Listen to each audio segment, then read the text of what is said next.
जय श्री राम। दोस्तों, तुलसीदास जी द्वारा रचित रामचरितमानस तो सभी ने पढ़ी व सुनी होगी, लेकिन वनवास के दौरान पंचवटी में भगवान श्री राम जी और लक्ष्मण जी के बीच जो सबसे महत्वपूर्ण संवाद हुआ था, लक्ष्मण जी ने अपने मन में उठ रही जिज्ञासाओं को कुछ प्रश्नों के माध्यम से भगवान श्री राम से पूछा, जिन्हें अगर कोई व्यक्ति अपने जीवन में अपना लेता है तो वह सत्य के स्वरूप को जानकर अपने जीवन को पूरी तरह बदल सकता है। जीवन में जिस भी चीज की कामना है उसे पूरी कर सकता है। तो दोस्तों, आपसे निवेदन है कि इस वीडियो को स्किप किए बिना अंत तक अवश्य देखें। लक्ष्मण जी ने पहला प्रश्न भगवान श्री राम से पूछा कि माया किसे कहते हैं। भगवान श्री राम कहते हैं कि माया वैसे तो अनिर्वचनीय है, लेकिन फिर भी मैं आपको इसका उत्तर देता हूँ। मैं, मेरा और तेरा यही माया है। मैं अर्थात जब मैं आ जाता है तो मेरा आता है, और जहाँ मेरा आता है वहाँ तेरा होता है। यह भेद माया के कारण होता है। माया के दो वेद होते हैं, एक विद्या और दूसरी अविद्या। अविद्या रूपी माया जीव को जीवन मरण के जाल में फंसाती है और वह जीव भटकता रहता है जन्म और मृत्यु के चक्कर में, और दूसरी विद्या रूपी माया उससे मुक्त करवाती है। लक्ष्मण जी ने दूसरा प्रश्न पूछा कि प्रभु, ज्ञान किसको कहते हैं, अर्थात हम ज्ञानी किसे कहेंगे जो बहुत प्रकांड पंडित हो, शास्त्रों को जानता हो, बहुत अच्छा प्रवचन कर सकता हो।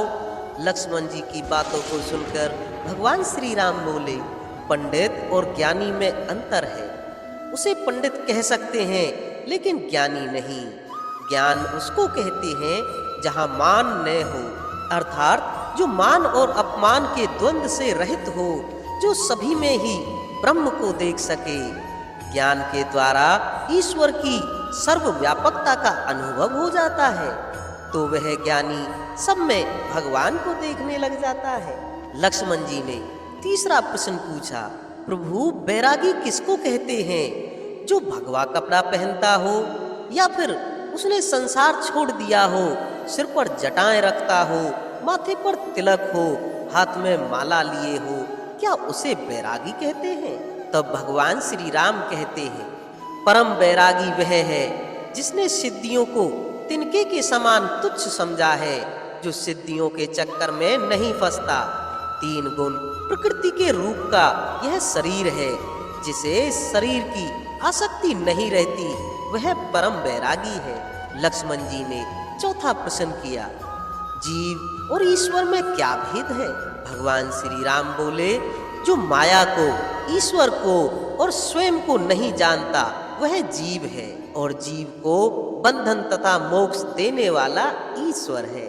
लक्ष्मण जी का पांचवा और अंतिम प्रश्न, भक्ति के साधन कौन से हैं जिनसे भगवान को प्राप्त किया जा सकता है? लक्ष्मण जी की बात सुनकर भगवान श्री राम बोले, मैं तुम्हें भक्ति के साधन बता रहा हूँ, जिससे प्राणी मुझे बड़ी सरलता से पा सकता है। सबसे पहले जिसके जीवन में विवेक प्रदान हो, वेदों के बताए मार्ग पर चले, अपने कर्तव्य कर्म का पालन करे, जिससे वैराग्य उत्पन्न होगा तथा भगवान धर्म में प्रेम होगा और भगवान की लीलाओं से प्रेम हो जाएगा।